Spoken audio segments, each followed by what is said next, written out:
jäljed peale või?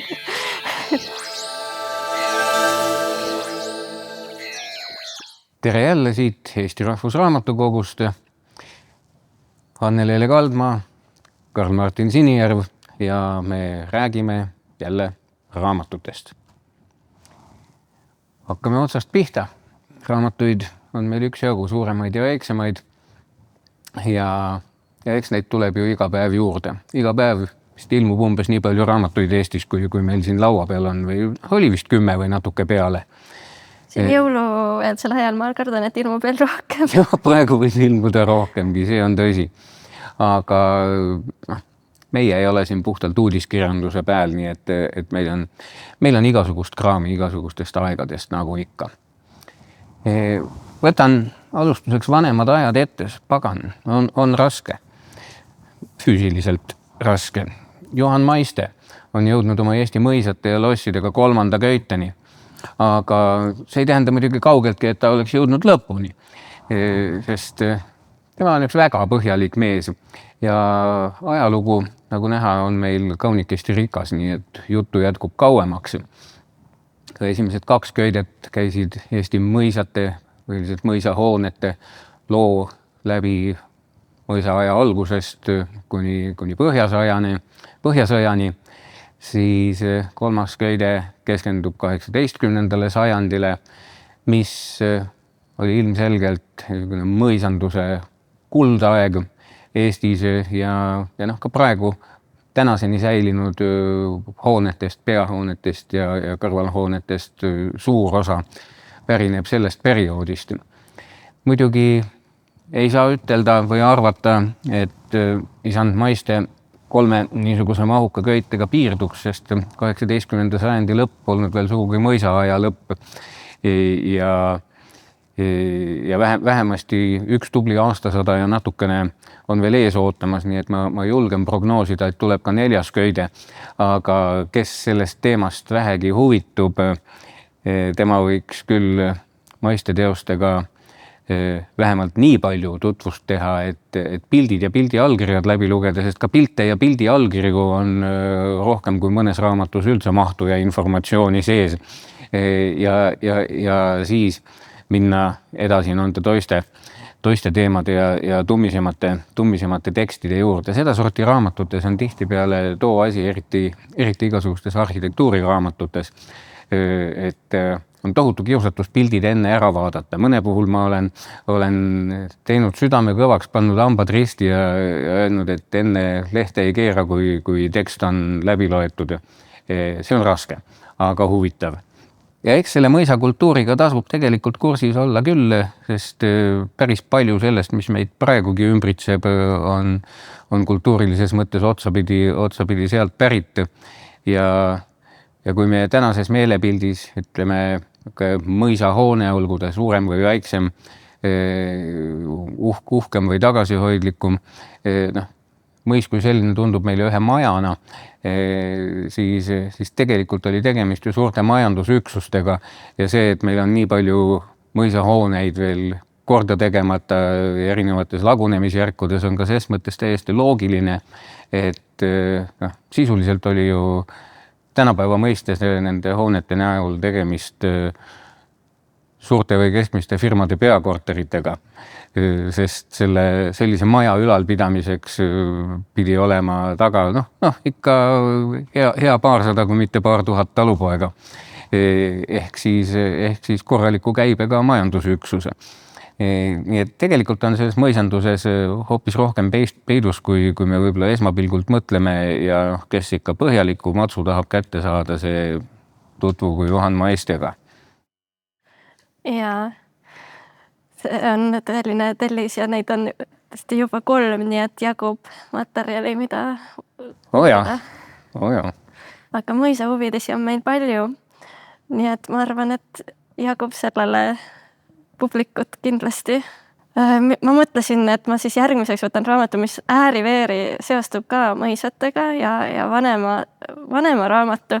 Mõtlesin, et vahel tuleb näidata üles armastust ka vanemate raamatute ja klassikute vastu Ja mina sattusin sel suvel Daphne du Maurier lainele, lugesin tema raamatuid, vaatasin nende ainetel tehtud filme ja sarju, et siin juba 30-ndates, 40-ndates Hitchcock tegi isegi mitu filmi, kõige tuntum ilmselt on Rebecca 1940 ja mulle need väga meeldisid, ma ei olnud varem kokku puutunud, ma olin kuulnud neist, aga ei olnud lugenud ja neelasin kohe mitu tükki jutti. See on mul pooleli, ma pole raatsinud õpetada, aga ma võtsin just selle kaasa, sest mulle meeldib, see on selline tõesti kapsaks loetud raamat, mille ma sain Võsu raamatukogu maha kantud raamatute seast ja ma lihtsalt nuusutan seda vahepeal ja tunnen nagu sellist suve ja raamatukogu lõhna ja see meeldib mulle. Ma pole raatsinud lõpetada, et mul oleks öökapil see seisaks kauem. Sealt mahakantutest leiab üldse tihtipeale igasuguseid huvitavaid asjakesi. Ja mind isegi ei sega see, kui on eelmiste lugejate käejäljed peal või et ongi just selline nagu palju loetud ja armastatud raamatu olemine. Ja mõisakultuuriga seostuvad mitmed neist ja see kohe kindlasti. See nimi on siis eesti keeles Rachel Mubin, inglis keeles, kui näiteks filme otsida, siis on Oleks see tõlkes Minu nõbu Rachel, kus noormees, keda on kasvatanud tema poissmehest sugulane mõisas üksipäine ainult hulga meesteenijatega, naisterahvastega kokku ei puutu ja sellised elust kaugenenud akadeemiliste huvidega lihtsalt loevad ladina keelt seal ja peavad aeda. Tema see sugulane läheb Itaaliasse tervist kasutama ja abiellub seal ühe mõistatusliku naisega ja saab peagi hukka.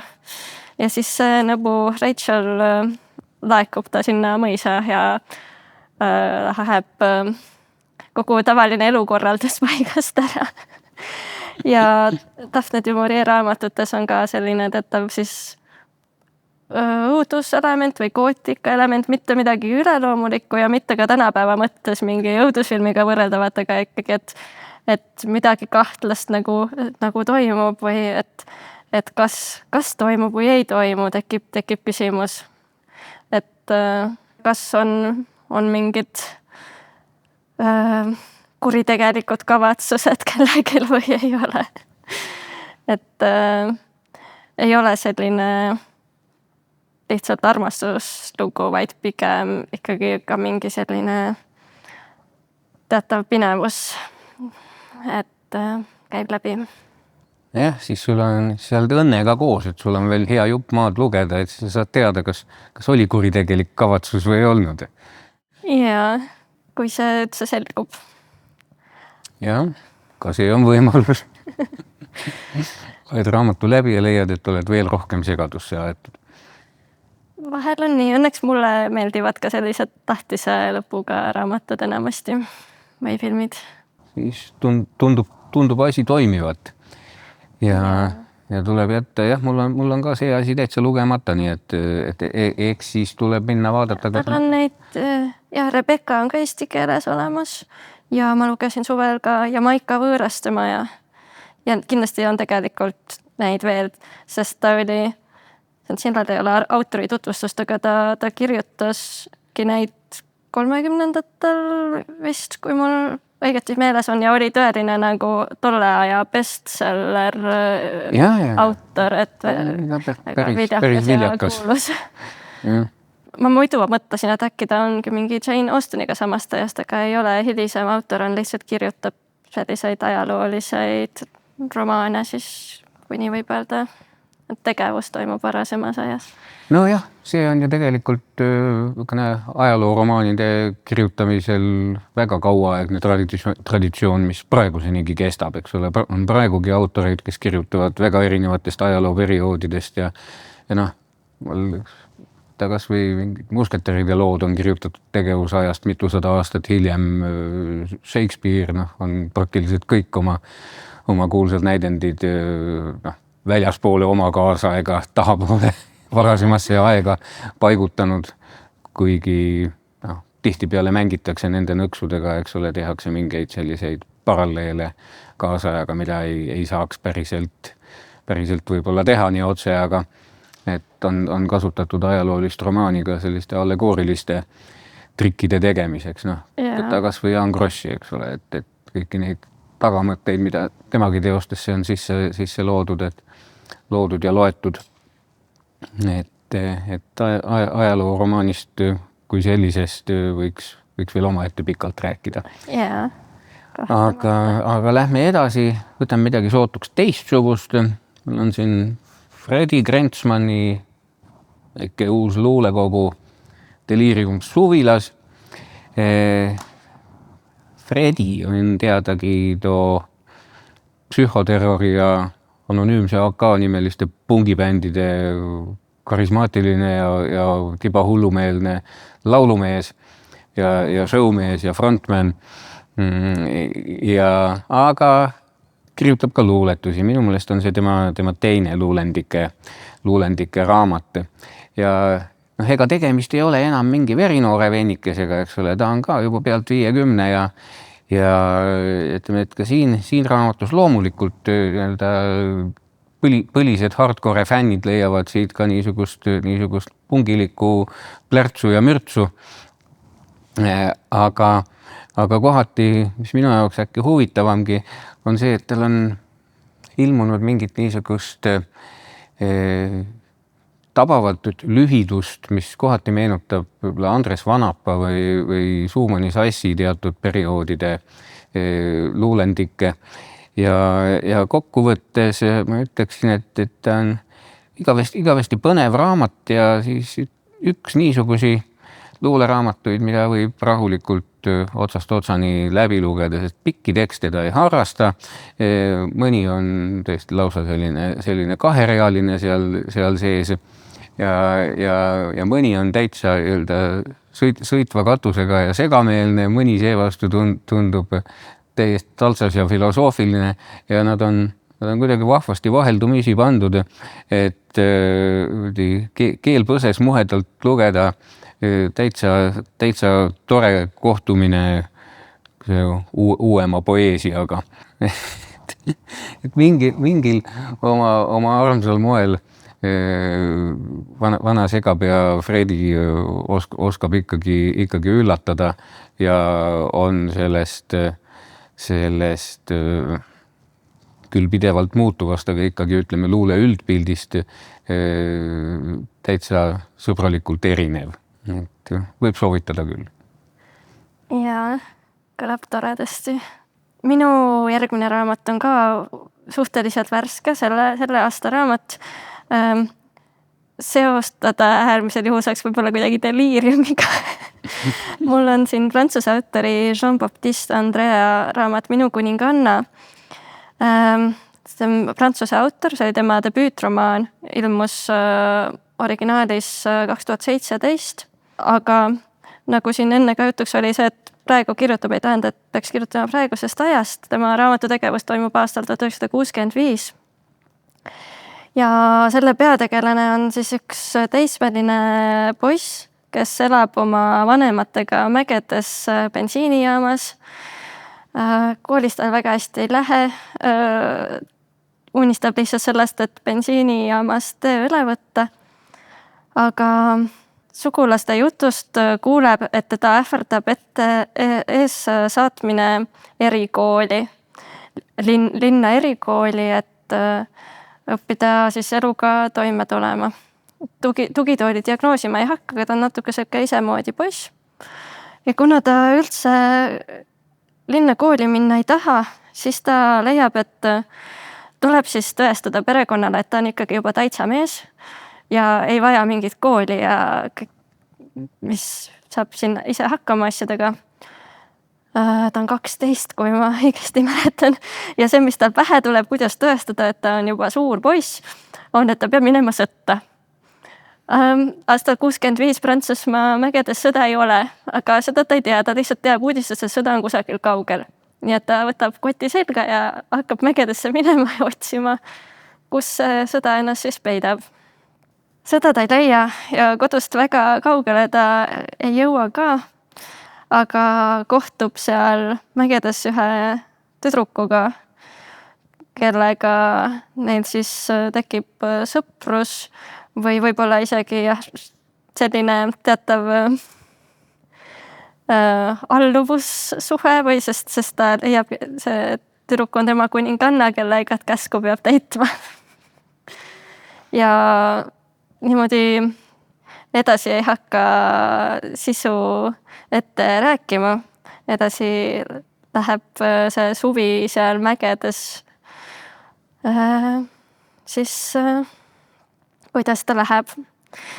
Väga kaasahaarav lugu, väga ka selline poeetiline, natuke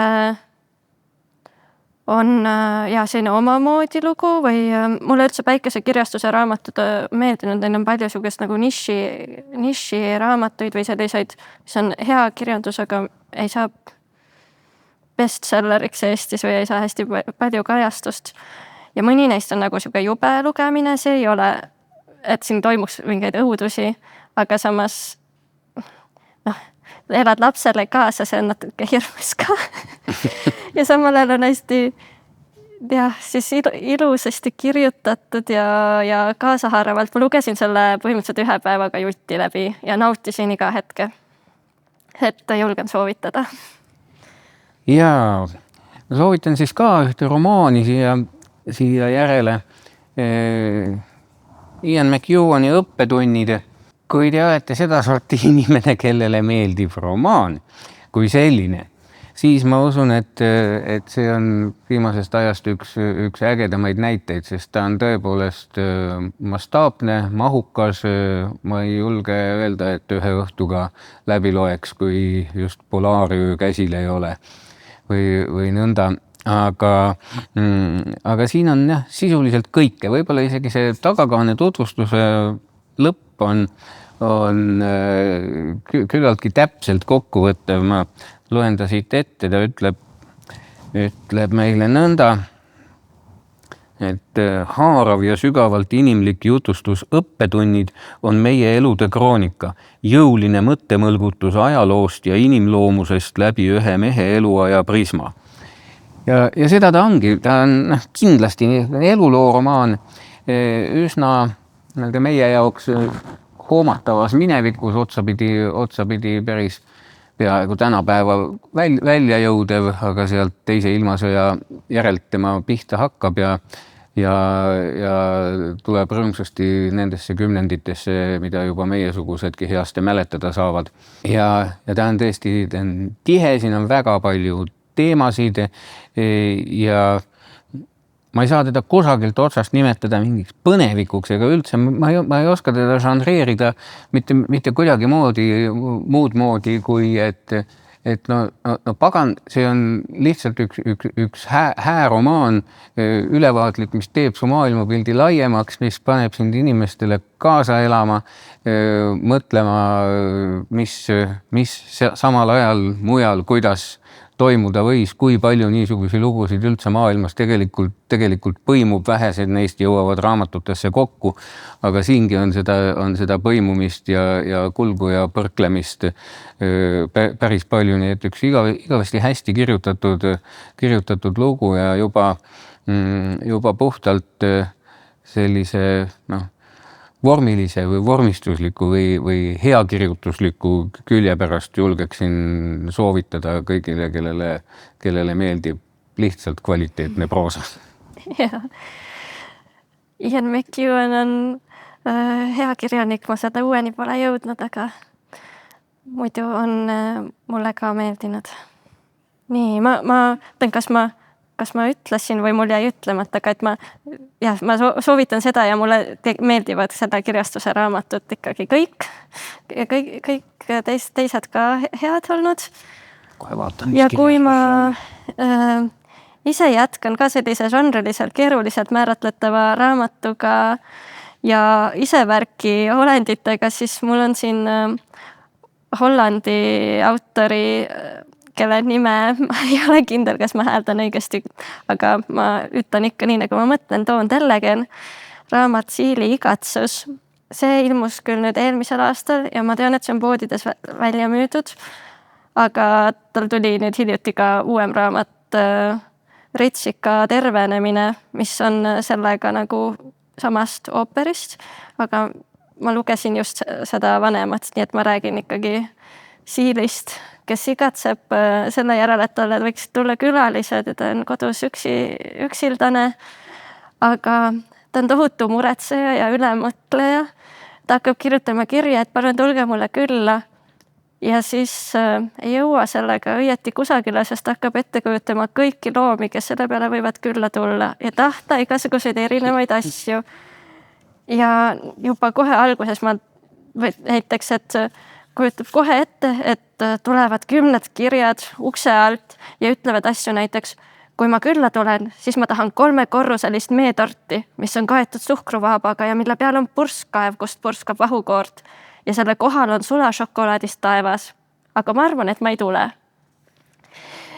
Ja see on selline, mis meil on laste osakonnas, aga sest siin on loomad, tegelased, ma arvan, et selle tõttu, et ikkagi Siil ja kõiksugu teised loomad, et siis peab lastel olema, aga Kalevipojas on ka Siil, ei ole laste osakonnas. Aga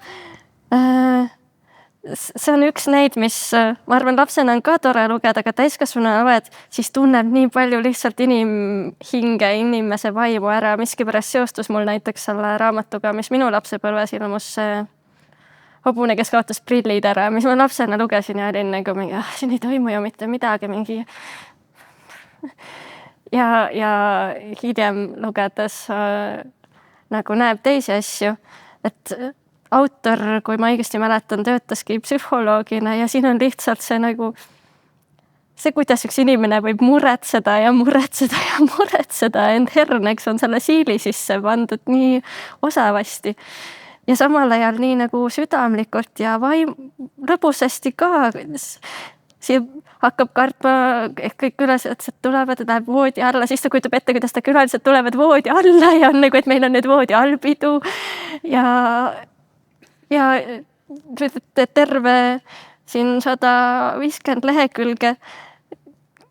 Ma ütlen küll seda lõpu ette ära, aga seda elamust ei muuda. Ta selle kirja saatmiseni ei jõuagi kunagi, sest ta leiab ainult asju, mida karta selle juures. Ja ma olen aru saanud, et see järgmine raamat loomalugudest Ritsika tervenemine, et seal siis on Ritsikas, kellele tuleb ühel päeval peale lihtsalt üks suur tunne, mida ta ei oska nimetada ja siis see tunne rusub teda. See on jah, niisugune tõsine depressiivsus ja kuidas sellest vaikselt lahti saada. Lõpus läheb enam-vähem õnneks ka. Aga taas jälle niisugused hästi inimlikud loomad ja just nagu sa täpselt ütlesid, et jah, võib võtta seda kui lastekat, aga tegelikult on ta niisugune väga hea terava, kergelt mustapoolse huumoriga allegooria ikkagi, ma arvan, tegelikult täiskasvanutele suunatud ja mingisuguse depressiooniga näiteks jampsides, kui sa oled ise kuidagipidi hädas, siis võib üks lõbus Ritsikas sulle täitsa head nõu anda seal. Ja. Või Siil. Ja siin Siil siis võib-olla, kui kellel meist ei oleks, et tahaks midagi teha või et midagi juhtuks, aga ei julge neid samme astuda ja muretseb muudkui. Jah, eks ta ole tuttav tunne tihtigi, et mõtled, aga mis kurat selle kõigega saab, äkki ikka ei tasu. Ja nagu ta alguses hakkab kirjutama kirja, et palun tulge mulle kõik külla. Ja siis hakkab mõtlema, aga mis siis, kui kõik tulevad korraga? Ja mis siis, kui kaelkirjak tuleb, aga ta ei mahu ära ja ta võtab mul katuse majal pealt ära või tahab vaalaskala tulla. Ja et siis, et kui ma kirjutan, et palun tulge kõik külla, aga mitte korraga. Aga siis nad äkki solvuvad. Mis ma siis kirjutan, et palun tulge, aga kui te ei tule, siis pole ka midagi ja siis... ja siis vaatab aknast ära ja mõtleb, et kindlasti kõik on praegu üksteisel külas ja neil on hästi lõbus. aga siis ma kuulen vaikust. Äkki see hoopis tähendab, et tegelikult on keelatud ära külaskäigud ja mina olen lihtsalt see ainuke loll, kes ei tea, et külas ei tohi käia. Ma tundsin siin ära ennast kui ka mitmeid teisi inimtüüpe. Jaa, eks probleemi leiab alati. Nii ta on. Nii, minul on siin lõpetuseks veel niisugused asjakesed või tähendab minupoolseks lõpetuseks. Ma vaatan, sul on siin veel ühtega oma teist. Mulle sattus täiesti ootamatus kohas, nimelt Pirita kloostris nädalapäevade eest näppu raamat, mida mul ei olnud. Saku õlletehas 195. Raamat on aastast 2015. Autoriteks on tuntud ajaloolane Küllo Arjakas ja vähem tuntud ajaloolane Mart Juur. Vaatasin, et see näiks ja huvitav asjake olema. Viimane eksemplar paistis, ostsin ära, töötasin läbi. Oligi, siis tuli meelde, et kodus on üks veel veidikene vanem samateemaline raamat 2007 ilmunud Õllelinn Tartu. Ja siis ma vaatasin neid asjakesi koos, leidsin, et tegelikult on ju kumbki niisugune raamat, mis peaaegu poodidesse ei jõudnud, ilmselt on need rohkem firma kingitusteks tellitud ja tehtud omal ajal, aga siiski kuivõrd tihe materjal praktiliselt 2 sajandist ju mõlema väärika asutise puhul ja sellise kaugeltki mitte ainult õlle, seal on isegi minu jaoks oli võib-olla põnevam need igasugused limonaadide lood ja kuidasmoodi mingisugused vurtsujoogid üldse Eestis edenenud ja arenenud on. Aga kõik need aastasadade sildid, kujundused, ajaloolised fotod, kogu see materjal meeletult põnev. Siin tegelikult saab niisuguse kultuuriloolise ülevaate õudselt hästi läbi mingi ühe prisma kätte ja just kui vaadata, mismoodi on mingid disainipõhimõtted ka laiemalt muutunud, tegelikult mingi limpsi sildi areng läbi sajandi või enama on juba väga palju ütlev ja äge. Ja kuna selle raamatu ilmumisest on möödas juba mingi aastakest 18 ja sellegi puhul 10, siis tänapäeval selle ajaga on igasugune kujundus ja turunduslik pool kõvasti juurde arenenud, nii et ma arvan, et mõlemad teosed väärivad mingil hetkel, kui mitte uuskirjutamist, siis igal juhul seda, kuidas seda öeldakse, täiendatud ja parandatud trükki, jah. Sest see on teema, kuhu tuleb lõputult juurde ja kui vaadata igasuguseid erinevate aegade regulatsioone, siis kas või, ma ei ole suurem asi tehnoloogia huviline või niimoodi, aga siin on nii palju selliseid tehnoloogilisi muutusi ja asju, mis peegeldavad tegelikult mujal ühiskonnas toimuvat samal ajal.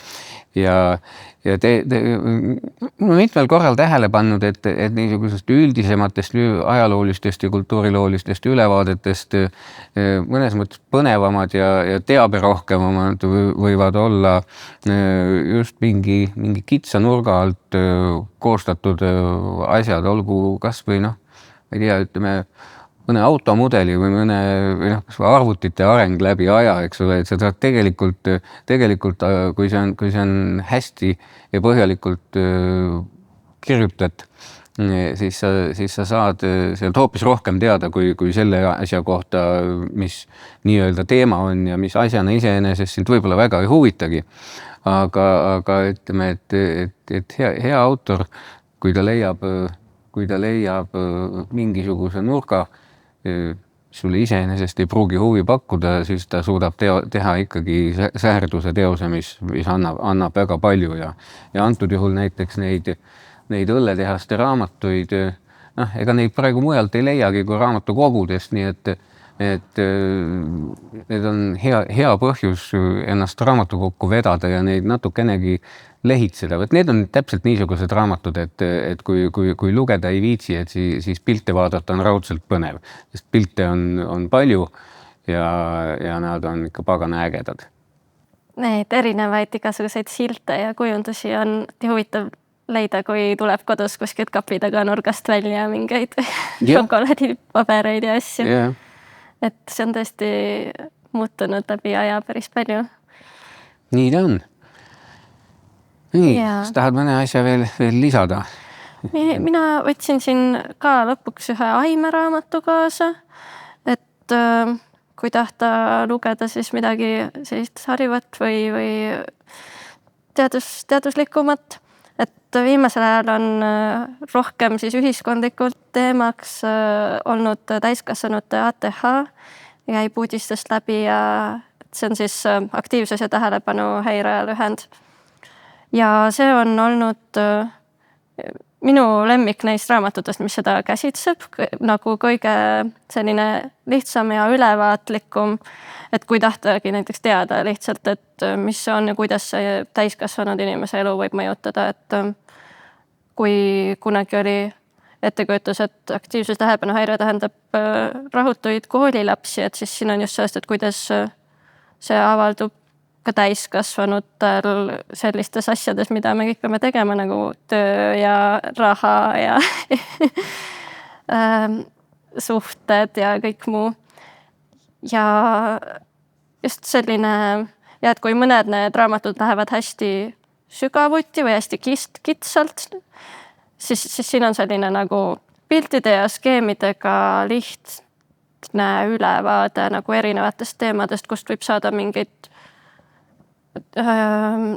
alusmaterjali lihtsalt, et asjast aru saada või kui on jälle kellegagi vaja rääkida või ennast siin ära tunda ja siis hiljem lugeda neid täpsemaid teoseid. Ja mulle meeldis hästi, et siin kohe umbes esimeses paaris peatükis, et autor on ise ka ATH-ga ja on tegelenud selle teemaga mitukümmend aastat Ameerikas. Ütleb kohe, et öelda ATH-ga inimesele, et peab lihtsalt rohkem pingutama, on öelda nagu inimesele, kes vajab prille, et kissita rohkem silmi. Mis mõttes sa ei näe? Et jah, kui see selline teema huvi pakub, et siis siin kuidagi seostas mul nende eelnevate raamatutega, siis julgen seda soovitada. Ja ma ei tea, kuidas meil ajaga on. Ma võtsin tagavaraks ka paar luulekogu kaasa, et kui siin jõulud tulevad, väikest raamatut vaja jõulukinkekotti või nii, siis võtsin Eeva Pargi Hundirattas, mis on Eeva Park oma tuntud headuses. Sellised lühikesed, tabavad tekstid, mille üle võib palju mõtelda. Ja sest kui jälle jõuluaeg on ka selline, et tuleb palju perega koos aega veeta ja mõelda oma perekonna ja suguvõsa üle, siis Tõnis Vilu Enne lapsi on minu arust selline, mida lugeda ja mõtelda kogu nagu oma perekonna loo peale, et kuidas me oleme siia jõudnud ja mis erinevates eludes toimub. Hästi huvitav. Mulle väga meeldivad ta luulekogud. Ta autorina kirjutab alati hästi erinevaid luulekogusid, kus on erinevad jutustajad, erinevad lood ja siin on siis nagu mitu vaatepunkti. Et ta ütleb tagakanel ka, et killustusin mitmeteks häälteks, minust endast enam ei piisanud. Kangastusid lood, millest said siinse kogu ballaadid jutustatud eri vaatepunktidest, lapsed, vanavanemad, mehed, naised, kõhklejad, armastajad, igatsejad ja paljud teised. Et see on selline tõesti ka nagu siuke kaleidoskoop või mosaiik erinevate inimeste lugudest siis erinevates ajahetkedes ka. Ja mulle väga meeldis. Et see ei ole võib-olla selline pikad tekstid, et istud maha ja loed kohe läbi, oled selle luuletuse kirjutaks kellegi õnnituskaardile, aga lugeda, mõtelda, kaasa elada julgen soovitada. Ole sa tänatud. Hea luulega on ikka hääl õpetada ja tänaseks on raamatutega tõesti ühel pool, aga tost pole hullu, sest kui mitte enne, siis uuel aastal oleme kindlasti tagasi. Ja no mis muud me ikka teeme? Räägime raamatutest. Kohtumiseni!